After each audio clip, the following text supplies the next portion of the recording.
not come just to vacation. As stand here tonight, most African people in the world, the Kingdom of Africa, and the entire diaspora do not have food security. Most African people in the world do not have medical security. And many African people in the world don't even have land security. So we got work to do. And one of the things we got to do is build industry, build infrastructure, and build institutions. Africa must be made better because the American African came home.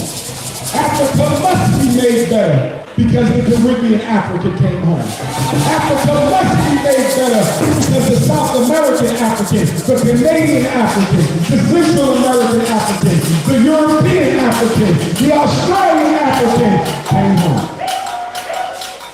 The Right Excellent Honorable Marcus Messiah Garvey said, "No one can destroy the African but the African himself."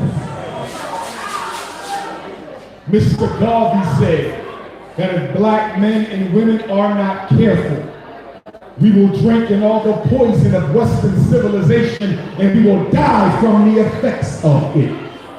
Mr. Garvey said, we don't struggle because we African, we struggle because we African and disorganized. Let us get organized, brothers and sisters.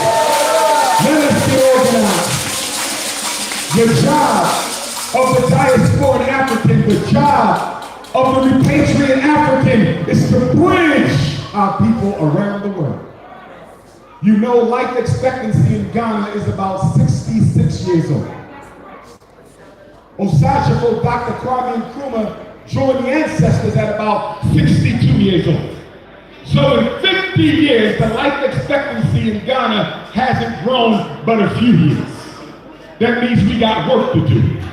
All these nurses we have in America, all these nurses we have in Africa, why can't we have a Pan-African nursing convention to talk about improving?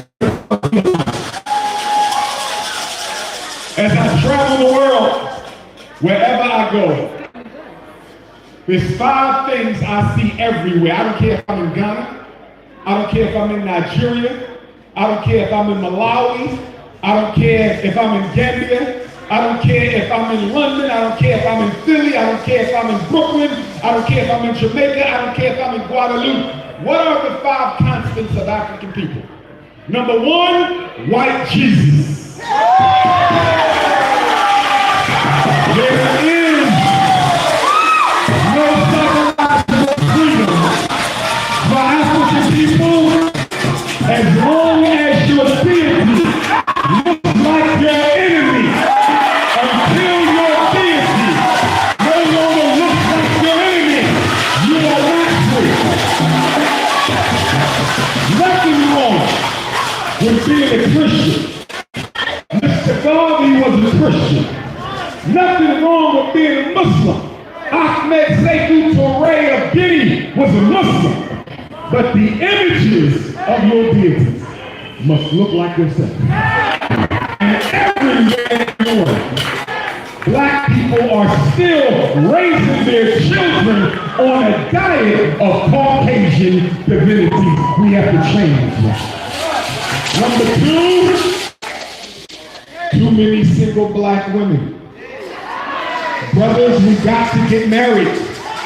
Whether you get married today or get married next year, you have to get married because the black family is the foundation of black power. There is no black power without the black family. You must marry our women. Number 3. I can count on one hand how many truly revolutionary Pan-Africanist school systems for our children I have found in the world. I remember being in an African country once, and I won't call the name, and they greeted Dr. Umar before I spoke to the students in the elementary school. And these beautiful African children started singing, "God Bless the Queen." And I remember being in the Caribbean island, before I spoke to a group of Caribbean